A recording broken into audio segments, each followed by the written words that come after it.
आपके बाल बच्चे कहाँ पढ़ते हैं, प्राइवेट में कि सरकारी में? मेरे बाल बच्चे तो अभी बहुत छोटे हैं। फिर भी अभी स्कूल नहीं जा रहे मेरे हैं? बाल किडजी में पढ़ते हैं। किडजी में पढ़ते हैं। मुझे ये समझ में नहीं आता कि बिहार का शिक्षा व्यवस्था अगर सब कुछ ठीक ठाक ही है तो विधायक और मंत्री का बेटा सरकारी विद्यालय में क्यों नहीं पढ़ता है? आपके बेटे सरकारी विद्यालय में क्यों नहीं पढ़ सकते हैं विधायक जी? ये तो सरकार की नीति कैसे नहीं, आप विधायक हैं। देखिए, लोकतंत्र का 4 स्तंभ है, विधायिका, कार्यपालिका, न्यायपालिका और मीडिया। तो विधायिका कानून पास करवाती है, तो विधायक जी आप क्यों नहीं विधानसभा में आवाज उठाते हैं कि हर विधायक और नेता मंत्री का बेटा जो सरकारी विद्यालय में पढ़े? हर विधायक, नेता और मंत्री का बेटा ही नहीं, हम तो चाहते हैं कि शिक्षा विभाग में जो पढ़ाई हो रही है सारे के बच्चा सरकारी स्कूल में पढ़े।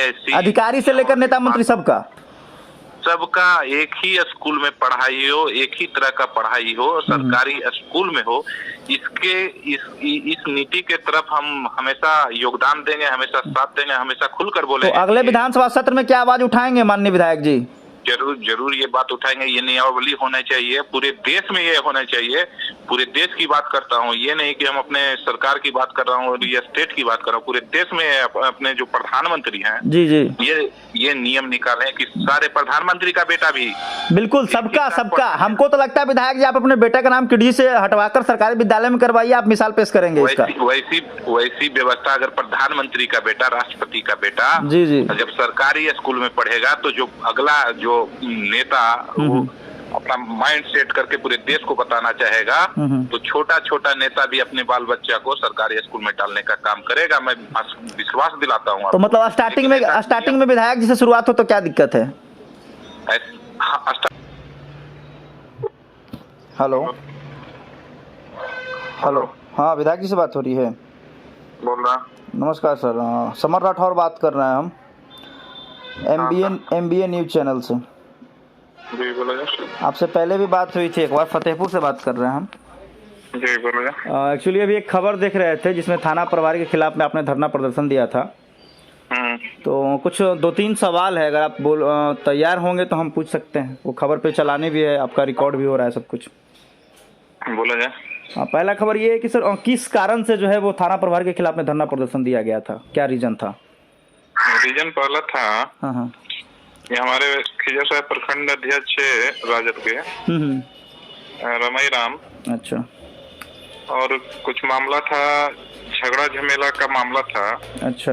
मूर्ति विसर्जन में कुछ झगड़ा झमेला हो गया था आम पब्लिक में। अच्छा। तो ये रमई राम जी गए थे और मेरे सामने हम भी बैठे हुए थे।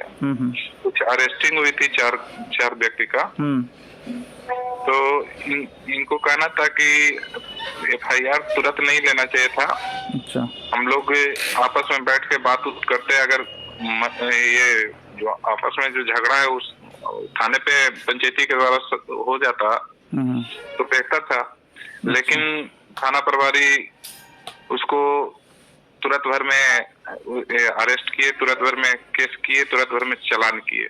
अच्छा, एक तो सवाल बोले यहाँ पे एक सवाल है विधायक जी। सवाल ये है कि थाना प्रभारी केस नहीं करता है तो उस पर भी आप लोग ऑब्जेक्शन लगाते हैं, आरोपी को नहीं पकड़ता है उस पर भी ऑब्जेक्शन लगाते हैं, और यहाँ पर तुरंत केस भी हुआ, आरोपी को गिरफ्तार भी किया गया, जेल भी भेजा गया, उस पर भी आप ऑब्जेक्शन लगा रहे हैं।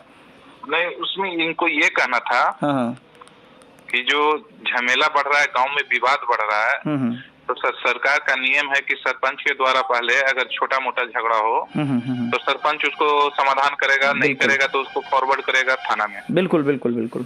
और इनको कहना था कि जो आप तुरंत भर में 2 पक्ष का विवाद बढ़ा दे रहे हैं तो इसको थाना पे समाधान करना चाहिए था, सरपंच को करना चाहिए था, सरपंच से नहीं होता तो थाना पर करना चाहिए था। अच्छा। अगर वो नहीं होता है तो आप अरेस्ट किए थे, उसको चालान करते, भेज देते, उसमें इनको कोई दिक्कत नहीं था।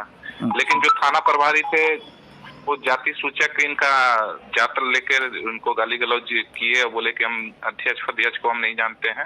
अच्छा, तो ये गाली गलौज किए, उसका कोई वीडियो क्लिप चाहे कोई सबूत? नहीं, उस समय हम भी बैठे हुए थे वहाँ पे। तो आपके सामने, विधायक जी के सामने थाना प्रभारी गालियाँ दिए? हाँ, मेरे सामने गाली गलौज किए। और उसके बाद एक वहाँ पे महिला लोग खड़ी थी जो आवेदन लेके खड़ी थी, दूसरी पक्ष जो थी उसका आवेदन नहीं लिए, उनके साथ में भी अभद्र व्यवहार किए। अच्छा। तो मैं सब कुछ सुन रहा था, तो मैं बोला कि थाना प्रभारी जी, आप माननीय विधायक भी बैठे हुए यहाँ पे, आप अध्यक्ष के साथ में वैसा ही बर्ताव कर रहे हैं, उनके सामने महिला के साथ में अभद्र व्यवहार कर रहे हैं। और वहाँ पे एक पब्लिक नहीं था, बहुत सारे पब्लिक भरे हुए थे, कम से कम नहीं भी तो 50 पब्लिक वहाँ पे थे। अच्छा विधायक जी, आपके सरकार में आपके ही मतलब थाना अध्यक्ष इलाके के जो हैं वो विधायक का नहीं सुन रहे हैं, आपकी सरकार है और थाना अध्यक्ष आपकी नहीं सुन रहे हैं, इस पर क्या कहना चाहेंगे आप? हम सरकार के बारे में नहीं बोल सकते। सरकार जो गठबंधन की सरकार है वो तो ठीक ढंग से चला रही, लेकिन वहाँ सवाल उठती है जहाँ पे थाना प्रभारी पदाधिकारी अपना हिटलर शासन चालू करते हैं, अपना ही रवैये से चलाते हैं, वो खुद को सरकार समझते हैं, तो इस बात पे तो मैं विरोध करूंगा ही। जैसा कि एक सवाल और है विधायक जी, जैसा कि जानकारी मिला है आपके इलाके से कि माननीय विधायक जी चाहते हैं थाना प्रभारी पर शासन करना कि हम जो कहें वो करो, थाना प्रभारी विधायक जी का नहीं सुन रहे हैं, इसलिए इस तरह का वो हरकत कर रहे हैं, इस पर क्या कहना चाहेंगे? ऐसी कोई बात नहीं है, मेरे विधायक बने हुए 2 साल से ऊपर हो गया। बिल्कुल। हम आज तक पता कर लीजिए, हम खिजर साहिब थाना में बस कॉल से ही बात किए, हम वहाँ पे गए भी नहीं, और ऐसा कोई उन लोग का जो काम है व्यक्तित्व का, उन लोग का जो प्रशासनिक कार्रवाई है उसमें कहीं हस्तक्षेप नहीं किए। लेकिन मजबूर होके जब महिला लोग के साथ में गाली गलौज किया जा रहा है, मेरे राजद के प्रखंड अध्यक्ष के साथ में जाति सूचक गाली गलौज किया जा रहा है, और मैं इस चीज को कैसे बर्दाश्त करता, उसमें भी मेरे सामने ये चीज किया गया। उस समय भी मैं बोला कि थाना अध्यक्ष जी, आप जिसको अरेस्ट किए हैं उसको चला नहीं, हम लोग के सामने ही करिए। अच्छा। उसमें कोई दिक्कत नहीं है, लेकिन दिक्कत यहाँ ये खड़ी हो रही है कि एक पक्ष का आप केस ले रहे हैं, एक पक्ष को गिरफ्तार कर रहे हैं, वही महिला दूसरी पक्ष आवेदन लेके खड़ी है, उसका भी बात रखना चाहिए, उसका भी आवेदन आपको लेना चाहिए। लेकिन ये जो थाना प्रभारी हैं वो अपना मनमानी कर रहे थे, तो मनमानी तो हम लोग बर्दाश्त नहीं करेंगे। बिल्कुल बिल्कुल। अच्छा, ये अधिकारी भी शायद आए थे, डीएसपी शायद गए थे क्या? हाँ, डीएसपी साहब भी आया था। डीएसपी साहब को भी ये बात की सूचना है कि थाना प्रभारी के पहले भी कंप्लेन हो चुका है। अच्छा। कि ये जो गाड़ी ट्रैक्टर पकड़ते हैं बालू चालान वगैरह में, तो ये ट्रैक्टर पकड़े, उसका जब रिकॉल मांगने लगे, रिकॉल जब दिया गया और ये ट्रैक्टर का बेल हो चुका था, बेल के उपरांत भी ये गाड़ी को नहीं छोड़े, 10,000 रुपया की मांग किए, और डीएसपी साहब को ये जानकारी है, डीएसपी साहब को भी ये बताया गया, और डीएसपी साहब बोले कि एडिशनल एसपी इस पे कार्रवाई कर रहे हैं। आज तक कार्रवाई नहीं हुई। अच्छा, तो ये लिखित आवेदन मिली थी क्या वरीय पुलिस अधीक्षक एसएसपी महोदय को? मिला था ये लिखित आवेदन ये सब मामले को लेकर? जानकारी है, डीएसपी साहब मेरे सामने टेलीफोनिक बात पे सब कुछ जानते हैं, बताए भी है कि इन पे कार्रवाई की जा रही है। अच्छा। लेकिन अभी तक कोई कार्रवाई नहीं हुई। अच्छा। और उसमें वीरेंद्र सरपंच वहाँ हैं खिजर साय के, इनकी गाड़ी को बेल हो गया, रिकॉल भी जमा कर दिए, उसके बाद 4 दिन के बाद इनकी गाड़ी को छोड़ा गया, पैसा नहीं देने के बाद भी 4 दिन इसको गाड़ी को रखा गया। अब बताइए किस आधार पे, जब कोर्ट जब बेल दे रही है, कोर्ट रिकॉल भेज रही है, बिल्कुल, उसके बाद भी इनकी गाड़ी को 4 दिन रखा गया पैसा मांगने के चलते। अच्छा विधायक जी, वरीय पुलिस अधीक्षक से क्या आप कहना चाहेंगे, क्या आग्रह करना चाहेंगे? हम वरीय पुलिस अधीक्षक से ये कहना चाहेंगे कि ऐसे ऐसे जो थाना प्रभारी हैं, जो पहले की तरह हिटलर शासन अपना चलाए हुए हैं थाना में, जिस प्रकार से उनपे एक और ऑब्जेक्शन उठा था, हमारे सीता मुखिया भी उठाए थे कि ये थाना में ड्रिंकिंग करते हैं, ड्रिंक करने के बाद कुर्ता फाड़ा फाड़ी और खेला करते हैं रात में। अच्छा। ये भी उनपे विधायक जी, तो इन सभी चीजों का कोई मतलब सबूत है? ऐसे एलिगेशन लगाने का तो आप पर भी कोई लगा सकता है, कोई सबूत है वैसा कुछ? सारा सबूत है। वहाँ पे 500 आदमी खड़ा था, 500 में सारे लेडीज लोग माइक से बोली। अच्छा। वहाँ के जनता लोग माइक से बोला, और थाना परिसर में ये सब बात उठी, डीएसपी के सामने बोला गया ये सब। इसके बावजूद कार्रवाई नहीं हो रही है। उसमें मीडिया भी सामने था, मीडिया भी सुनी सब। अच्छा, उसके बावजूद इस तरह कोई कार्रवाई इन पे नहीं हो रही है ना? अब कार्रवाई नहीं होती है तो ये तो बहुत गलत बात है। मुझे तो आश्वासन डीएसपी की तरफ से मिला कि इन पे तुरंत कार्रवाई होगी।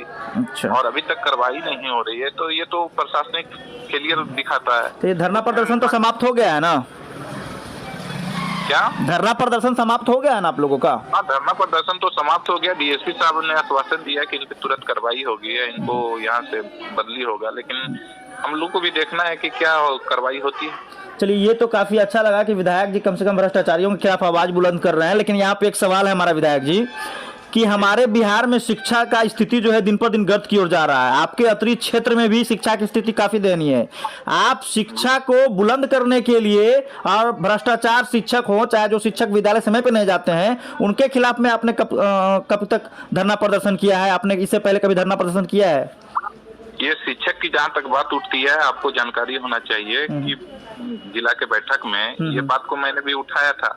एक शिक्षक के बारे में भी बताया था। मैं बोलने में कभी हिचकता नहीं, और जो गलत रहेगा वो सबके सामने बोलूंगा। मैं तो डीएम के सामने और शिक्षा पदाधिकारी के सामने ही बैठक में बोला था, प्रभारी मंत्री के सामने ही बोला कि आपके शिक्षक स्कूल छोड़ के, जिस दिन नीतीश कुमार जी और माननीय तेजस्वी जी आपके यहाँ बोध गया में कम्युनिटी हॉल में आए थे, उस समय मैंने शिक्षक को देखा कि पूर्व विधायक के चलते वो झगड़ा कर रहा था और कुर्सी दिलाने के चलते झगड़ा करता।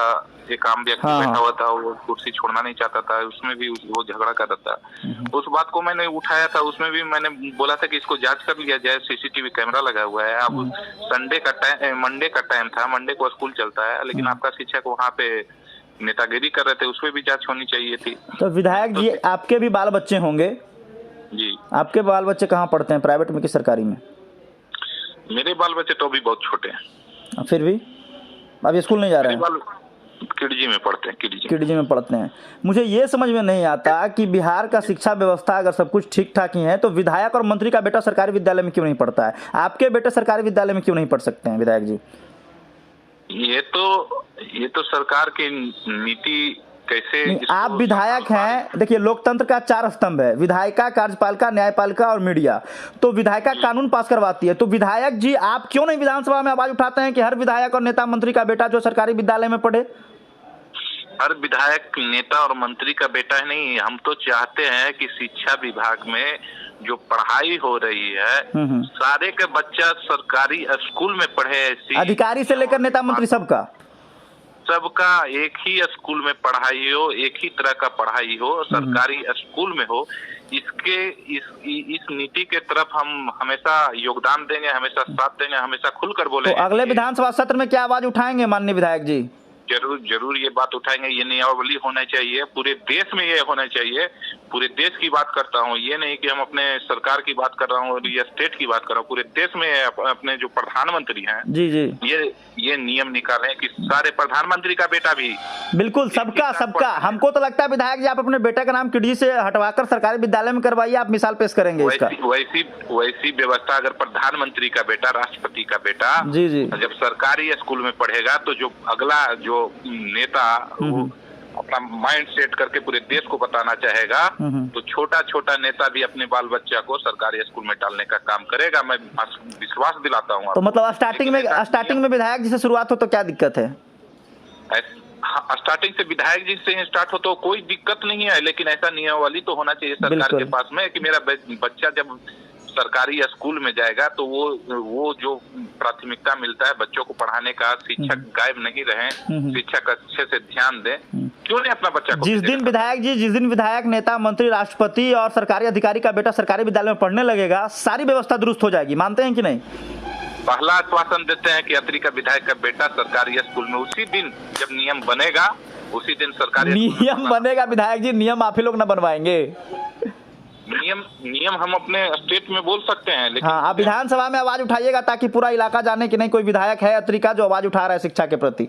हम तो पूरे देश की बात कर रहे हैं। बिल्कुल पूरे अडानी अंबानी का बेटा, बिल्कुल अडानी अंबानी का बेटा सरकारी स्कूल में जाए, तो इससे देश का गौरव बढ़ेगा ना कि एक अमीर व्यक्ति का भी बेटा वही पढ़ रहा है सरकारी स्कूल में, गरीब आदमी का भी बेटा वही सरकारी स्कूल में पढ़ रहा है। जी तो इससे पूरे देश का गर्व बढ़ेगा। और इसमें जब आप वोटिंग ले लीजिए पत्रकार महोदय, जब ऐसा वोटिंग होगा, मैं आपको वादा करता हूँ, अंगूठा लगा के हम स्टैंप पे देता हूँ कि सबसे पहला बच्चा मेरा रहेगा उस सरकारी स्कूल। लेकिन अगले विधानसभा सत्र में हम देखेंगे कि पहला आवाज विधायक जी का उठना चाहिए कि नेता मंत्री का भी बेटा जो है वो सरकारी विद्यालय में पढ़े।